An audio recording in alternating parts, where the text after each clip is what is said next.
Baik, langsung saja kita masuk di materi yang pertama, yaitu pengertian komunikasi efektif. Komunikasi efektif yaitu komunikasi yang mampu menghasilkan perubahan sikap, attitude pada orang lain yang bisa terlibat dalam proses komunikasi.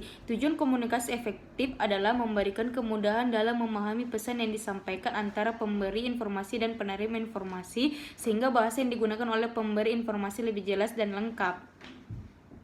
Baik, materi yang kedua yaitu komunikasi efektif di lembaga PAUD. Dalam membimbing anak-anak, terutama anak usia dini, sangat diperlukan kemampuan untuk mengembangkan komunikasi yang efektif. Diharapkan melalui komunikasi yang efektif, pendidikan yang hendak diajarkan atau diterapkan oleh orang tua kepada anak dapat tercapai.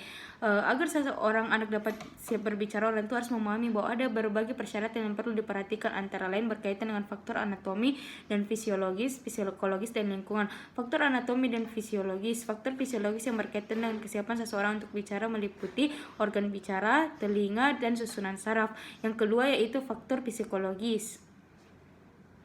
Faktor psikologis yaitu kemampuan mengatakan suatu kata secara perlahan dan jelas, kemampuan mengartikan kata dengan kata-kata tersebut, dan kemampuan mengaitkan kata-kata. Yang ketiga yaitu faktor lingkungan.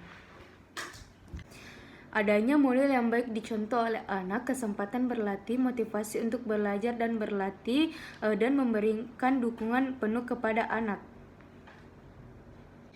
Baik, materi yang terakhir yaitu komunikasi efektif dalam pembelajaran di lingkungan PAUD untuk anak usia dini. Penerapan komunikasi efektif pembelajaran anak usia dini dari seorang pendidik segioknya dapat memberikan kenyamanan bagi anak dengan berbagai rangsangan kreatifnya. Secara teoritis ada hal-hal yang harus dipenuhi dalam berkomunikasi efektif dengan anak didik, yaitu sebagai berikut.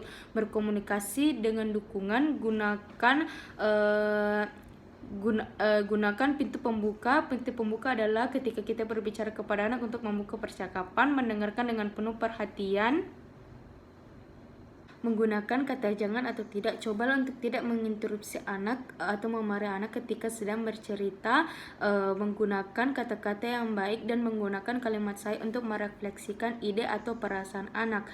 Baik, mungkin itu saja materi yang dapat saya sampaikan mengenai materi pembelajaran komunikasi efektif bagi lingkungan pembelajaran PAUD untuk anak usia dini. Lebih dan kurangnya mohon dimaafkan. Assalamualaikum warahmatullahi wabarakatuh.